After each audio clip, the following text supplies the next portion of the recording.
He walked with his people, he eat with his people, he listens to his people. 44 years. 44 years. Matagal na ba yan? O bata pa? Bata pa. Ang pagkalam ko, bata pa. We're already in our 60s, so we know that 44 years is still such a young age. But for a political party, still such a young age. Especially if such a political party is solidly grounded on principles that advances and protects people's interest. Yan ang PDP. And that's the reason why I'm here. To express my solidarity to the party. And I would like to take a step back insofar as looking at PDP as a political party.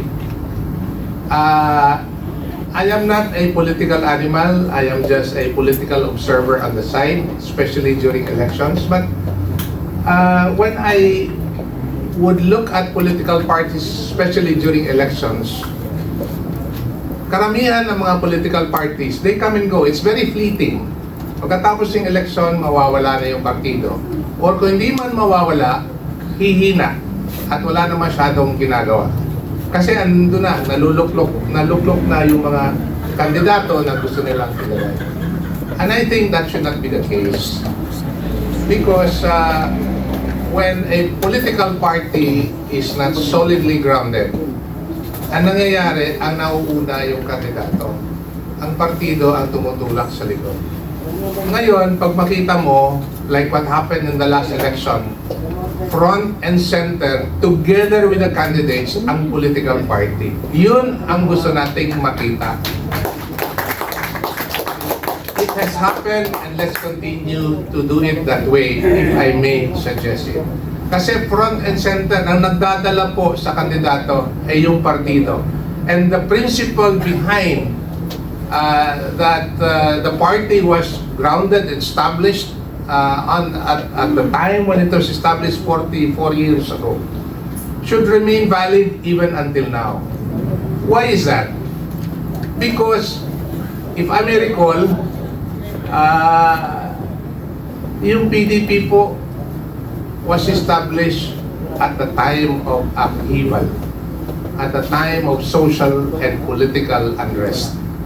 Sa panahon po ng ama ng ating Pangulo, sa panahon ng martial law. So, dyan mo makikita yung lalim at lawak ng partido when we talk about having to come together in order to address the social and political unrest in the country at that time. 44 years later, we are in the same mess. And we need to protect, we need to address, and we need to solidify. Let's make it 1 million in a week, in a month, 2 million. Yes. No? Yes. Because, again, I like to look at PDP in another perspective. PDP kasi, it's not like some other political party where the politicians or the political party leaders are up there looking down and trying to dissect what the people down there needs so that they'll be able to get their votes.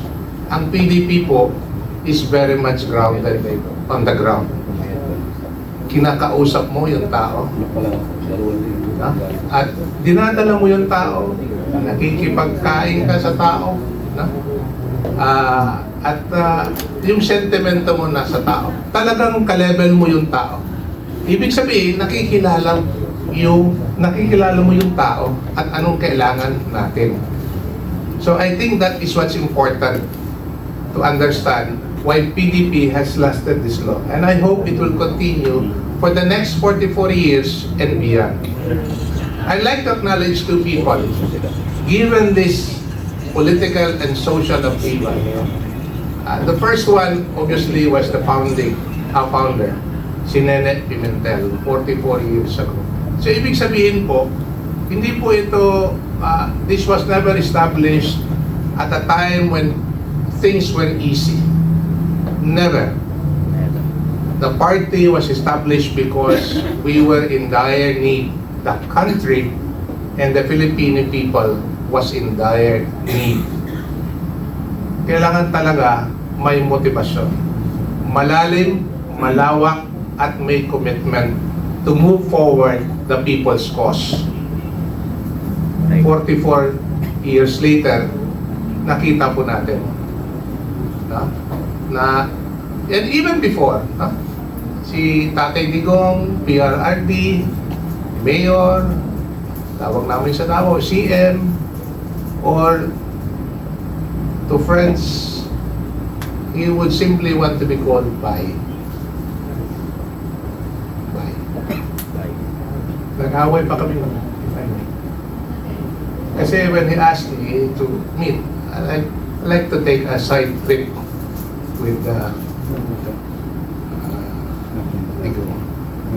sabi ko, Sir, Mayor, huwag na. Tawagan mo na lang akong bay.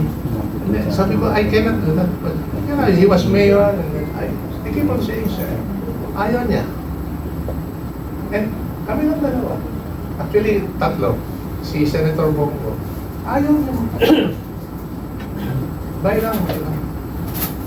Ang haba ng diskusyon namin, just for how you're going to address him. That's how simple the man is. Those people out there don't know him. They don't know him. We know him. Yes.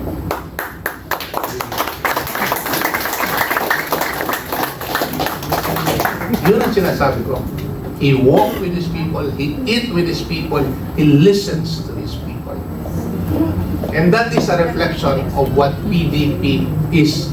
And I hope it will continue to be that way. Maraming salamat.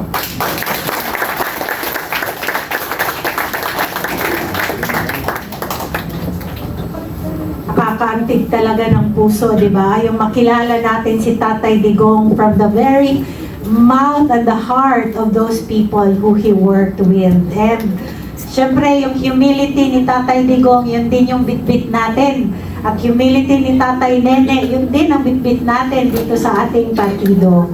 And sabi ni Attorney Delgra, ni Ka Martin, those people do not know him. Yan, sa kakasar nyo ng dutae at dutae, hindi na makatae yung nang-aasar. Sa kakasar nyo, napayat na siya doon. Ayan, lahat kayo pumayat. Sabi nila, dadalhin na daw, karton kayo ng karton dyan. Dadalhin yan dito sa Pilipinas na nakakarton. Sinong unang nakarton? Yung isang judge ng ICC na si Jojo Spickis. Nakarton na. Sige, pang-asar pa kayo.